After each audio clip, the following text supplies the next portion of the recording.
Nobody, and I mean nobody, was prepared for what happened at Khadiyah KD Lewis' funeral.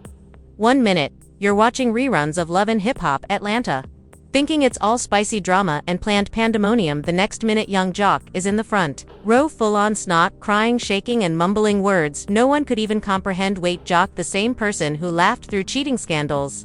The man who nicknamed himself Mr. Swag while juggling baby mamas like mixed monkeys? Yeah, that one. He fell down in public at a funeral for a lady he previously disgraced on national. So what happened? Why did Joc's tough guy persona shatter like a stale biscuit in gravy? What actually went on between him and KD behind the scenes? And why are some claiming his tears weren't just guilt but exposure? Because believe us, the instant those tears struck the church floor, the internet exploded. Was it sadness, remorse, or something deeper? Or maybe the funeral wasn't just about saying goodbye, it was a last reckoning. Oh, strap up. We're just getting started, so let's get one thing straight. Love and Hip Hop has brought us scandals, breakups, flying cocktails, wigs plucked mid-spins, but nothing, absolutely nothing, could have prepared people for what transpired the day Khadiyah KD Lewis was laid to rest. And in the front row, barely keeping it together, was Yung Joc. Yeah, that Yung Joc, the one who formerly juggled for baby mothers and yet managed to show up to the club in a velvet durag like everything was easy sailing. But at this funeral, life hit him across the face. The man broke down so hard, church personnel were seeking for a mop, not for the floor, but to wipe up the emotional disaster this man left behind. And if you're wondering why Joc, who treated KD like a side quest while playing the main plotline with numerous ladies, suddenly evolved into a Shakespearean tragic figure, so bring your popcorn. If you believe KD Lewis was merely a supporting character in Joc's, KD wasn't just a reality star. She was a full-blown wildfire in heels. When she came into Love and Hip Hop, she didn't simply bring drama, she became the drama. She stood 10 toes down, operated her enterprises, and slapped back harder than a preacher at a Sunday sermon. So when word broke that she had died at 44, suddenly fans went into full meltdown mode discreetly and without warning. But nothing, not the headlines, not the tributes, not even her old vicious tapes becoming viral again, could compare to the moment Yung stepped inside that ceremony, saw her casket and crumpled like a cheap store folding chair. People assumed Joc may utter a few respectful words or possibly tweet a black and white photo with some rip. But no, the dude wept. He didn't drop a tear. He shed his entire personality. People in the back were muttering, "Yo, who knew he had it in him?" And others weren't talking. They were filming because in 2025 nothing is sacred, not even suffering. Social media exploded. Yung Joc is grieving for the woman he dogged out on national TV. Somebody check on him and remind him what he did to her back in season 4. That's when the drama truly begins. Because behind every emotional breakdown is a past full of guilt, games and gaslighting, and Joc was neck deep in it. Let's rewind the nasty tape, shall we? Joc and KD were the couple that made fans scream at their TVs, shaming Joc for cheating with his baby mom, Cena, and the odd part is that Joc behaved like it was no big deal, as if sleeping with your ex while dating a boss lady was simply normal Joc behavior. But KD, she battled for that man. She protected him when everyone thought she was wasting her time. She felt he would grow up and ultimately love her. Spoiler alert, he didn't. He humiliated her. Camera, over and over again. But here's what viewers never saw. The sequences that didn't make the edit. The times she sobbed in her vehicle. The moments she questioned her value. The off-screen breakdowns. Now that she's gone, Joc has become the poster boy for regret. The tears are streaming, and you recall the lady who always had your back. Convenient timing, Joc real handy witnesses, and by that we mean relatives with iPhones and Instagram profiles, characterized the scenario as profoundly emotional and almost too raw for reality. Anonymous blog, I've never seen Joc like that. He wasn't just sobbing. He seemed lost, as if the realization he'd never see her again crushed him. According to reports, and by sources we mean those standing 5 pews away, Joc needed to be assisted back to his seat. He slumped down, face in his hands, shaking his head as if attempting to repair every mistake. People say funerals bring out the truth.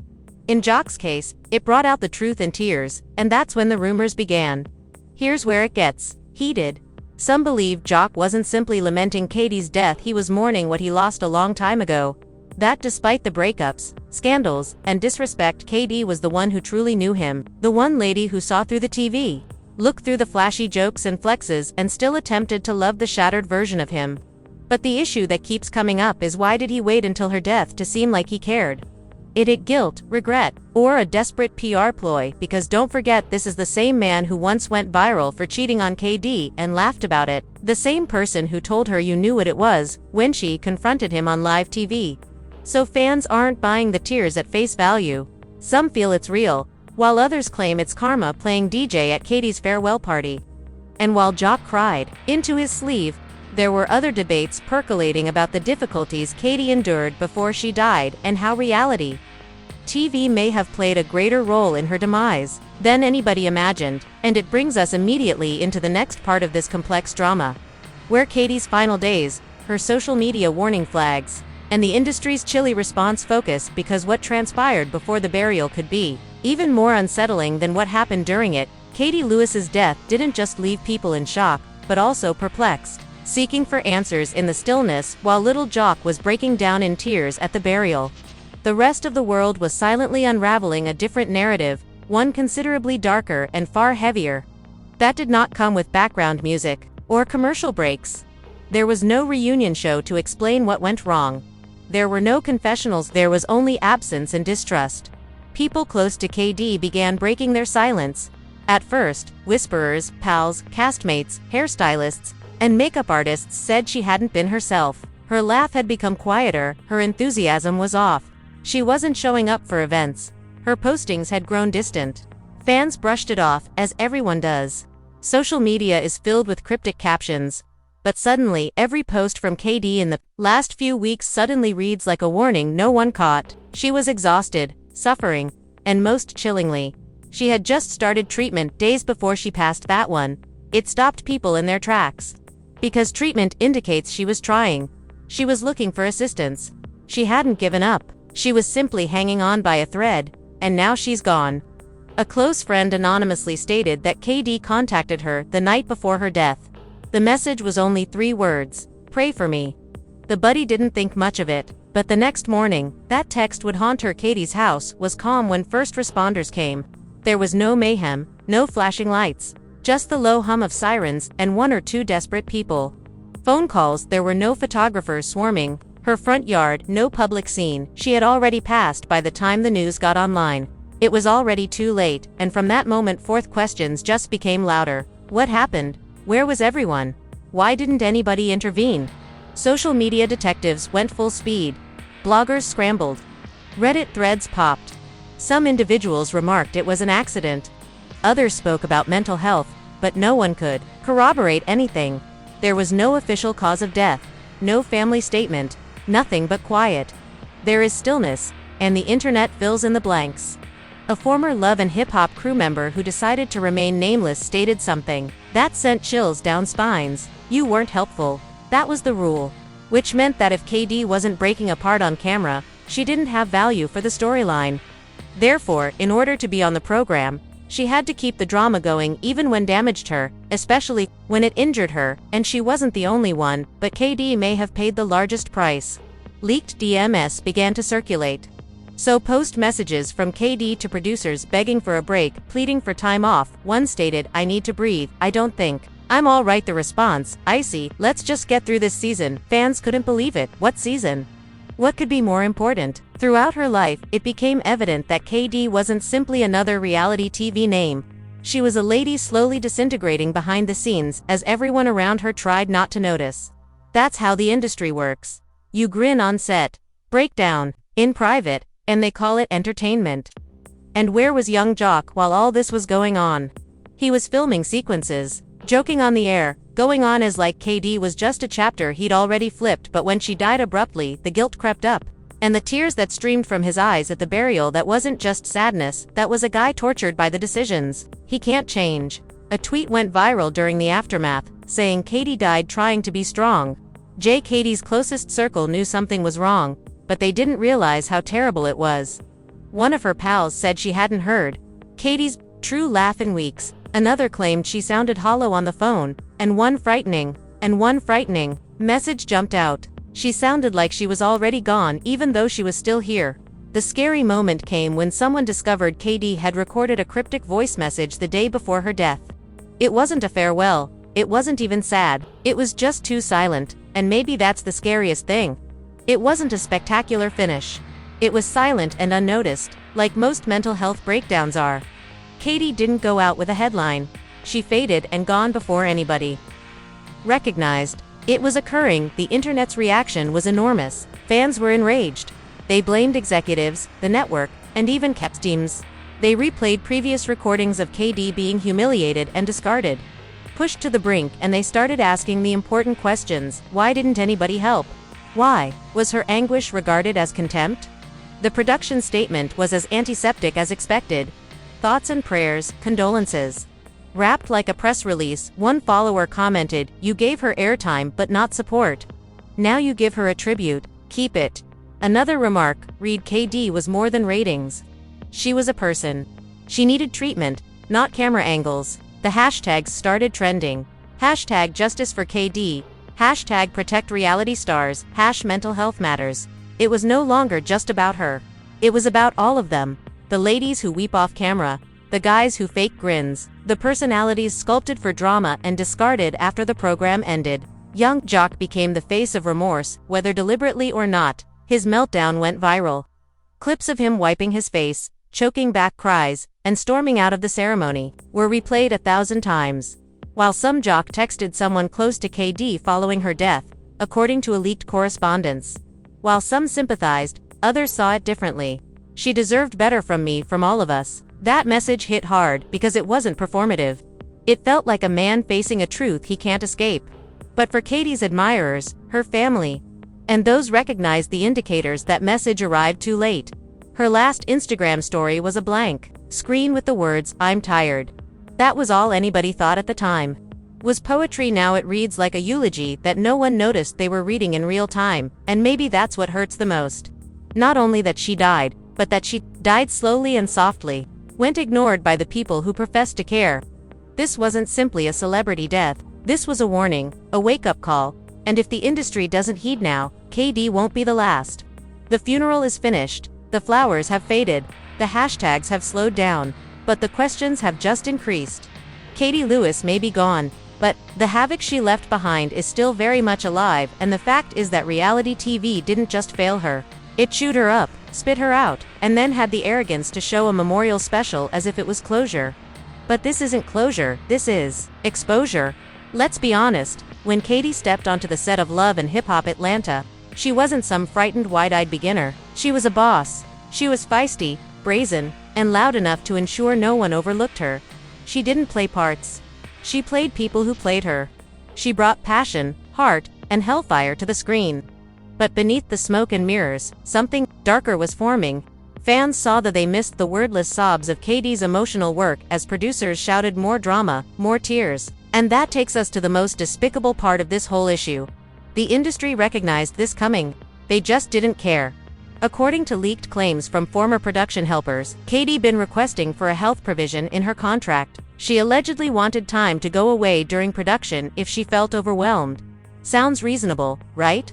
They refused it since supposedly breakdowns were better for ratings than her limits. According to one anonymous former staff member, "We were taught to punch buttons if someone was spiraling, not to stand back. The camera didn't stop for anybody, and now that Khadiyah is dead, they want us to believe this was unforeseen." Please, the only thing unpredictable was when it would happen, not whether. It wasn't only the producers, network executives, handlers, and confessional interviewers. They all played a role, and now playing foolish, putting out sorrowful graphics, changing profile photos, and lighting virtual candles erases the blood on their hands. Even Joc, who has now become the emotional punching side of the tale, is attempting to handle this aftermath.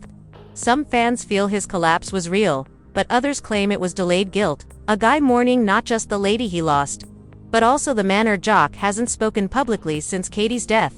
Other for a few private messages and an emotional video that was quickly erased. In the video, he looked shattered, not theatrical, not dramatic, just lost. He remarked, "I thought I had more time. I thought we could talk again. I never got to say I'm sorry." That sentence resonated because for a man who built a whole character around jokes and distractions, that moment was the first time fans saw the real him, nor Joc the rapper, nor Joc the cast member. But a man standing in front of the truth was raw and shocking, but the public was not forgiving. They dragged Joc, the program, and the system, making this all seem like just another plot twist. Somewhere in the center of all this noise, there's Katie's family. Her sister shared a single photo. No message, just Katie smiling, no hashtags, no quotations, just tranquility. And that stillness that spoke louder than anything anybody else had to say, because although the internet was analyzing her life like an episode, her family was mourning like real people, and the actual people are the ones who have the pieces. KD wasn't just a character, she was a mother, a daughter, a friend, a warrior, a flawed, a powerful woman who attempted to hold it all together as the world probed and prodded for substance. And now that she's gone, we're left with memorial videos, viral sound snippets, and the same old trauma machine revving up for another cast member. Fans are outraged, and deservedly so, since this isn't about KD anymore. It's about every reality TV star who's been brought to a meltdown. Every cast member who's been pressured to play the villain, the emotional wreck, the insane one. As the programs rake in millions, what do the stars receive? A shattered heart, a poor reputation, a funeral. The hashtags haven't stopped. If anything, they've developed. Now it's hashtag defend our stars, hashtag reality needs reform, and hashtag no more KD. Some cast members are starting to speak up discreetly and cautiously, since they know speaking out might cost them, an anonymous source claimed. There were times we'd film scenes just hours after panic attacks, nobody cared. You either performed or you got cut. That's the truth of reality TV, and now there's pressure. Fans are demanding change, mental health professionals are pushing for on-set therapists, and activists are seeking contracts that safeguard emotional well-being. This isn't just about one lady anymore. It's about the entire genre that lives off sorrow and controversy but delivers no healing. And make no mistake, the industry hears the clamor. Executives are conducting discreet meetings. Crisis PR companies are being contacted. Scripts are being changed to add more heart, but the issue remains. Is it true change or simply damage control? If they believe this will blow away, they're mistaken. Katie Lewis was more than a trending subject. She was the ultimate straw, the wake-up call, the unvarnished reality, and the fans are wide awake now. We witnessed her hurt, try, and fade, and we will not forget her story. Will not be buried behind another season of upheaval. Her name will not be reduced to a moment. Her life mattered. Her agony mattered, and now the industry has two choices: change or implode. Because if nothing changes, another KD is already breaking. Right now, behind the cameras, behind the cuts, behind the grin, they're ordered to keep going. And when that narrative finishes, there will be no script to correct it. This time, we demand better. This time, we remember her name, Katie Lewis, the one who brought fire, the one who carried too much, the one who died too young. Let it hurt. Let it change anything, or let it bother you, because if we let this go, we are all part of the problem, and the next time the funeral might be someone else we thought was just fine. Until then, remember her and better. So now I'm asking you, yeah, you're watching this right now, what are we really doing? Are we going to keep swiping over people's misery and calling it simply TV? Are we going to keep celebrating breakdowns, enjoy their award-winning performances, or are we now going to accept it that what happened to Katie Lewis wasn't a twist, but a tragedy? You chuckled when she clapped back. Her violent moments, you saw her battle like hell just to be heard, but when she became silent, nobody listened. Reality TV is no longer simply entertainment. It has become a machine that consumes people alive and buries them in silence. And Katie is proof. So, what are you going to do? Leave a comment, share your opinions, and start the discussion, because silence, that's what killed her, and quiet is not an option. Do you believe the program should? Do you believe her friends have done more? Do you believe the industry failed her? Should finally safeguard its stars instead? Tell us about pushing them off the brink below. And if you really care, hit stay with us and click the like button to subscribe. Because we are not simply telling stories, we're revealing the truth. They attempt hide behind the glamour and drama. Justice for KD is more than just a hashtag, a movement, and this time we will not allow her tale fades away. Stay woke, stay loud. Remember her name, Katie Lewis, gone too quickly, yet never forgotten again. Never forgotten again.